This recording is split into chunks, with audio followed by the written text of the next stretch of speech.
আসসালামু আলাইকুম। এখানে সকাল সকাল আয়নের ক্রিমটা শেষ হয়ে যাচ্ছিল, তাই আয়ান আবার সকালে উঠে তার বাবা দেওয়া ক্রিম, এই 2 দিনের ব্লগ একসাথে দেওয়া আছে।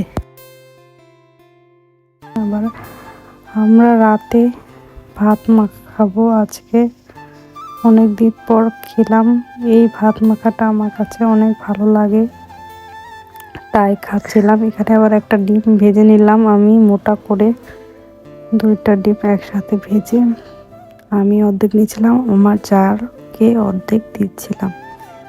এখানে আমি ভাতগুলো খাচ্ছিলাম, এত মজা লাগছিল, মন চাচ্ছে আবারও খাই। খাওয়া দাওয়া শেষে আমাদের খরগোশগুলোকে ভাত দিচ্ছিলাম, ওরা খাচ্ছিল। সবাই মাশাআল্লাহ বলবেন আমাদের খরগোশগুলোকে, অনেক সুন্দর মাশাআল্লাহ ভাত খাচ্ছিল আর ঘাস খায়। ওরা অনেক সুন্দরভাবে খেলা করে, খরগোশগুলো দেখতে অনেক সুন্দর।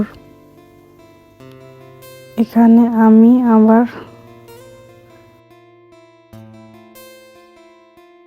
করে নিলাম। এখানে আবার কই মাছ আনছিল আব্বা, কই মাছগুলো কেটে ধুয়ে রেখে দিলাম। রান্না করছিলাম আর তরকারি আব্বা সব বাজার এনে দিয়েছিল। আজকে এই পর্যন্তই। আল্লাহ হাফেজ, আসসালামু আলাইকুম।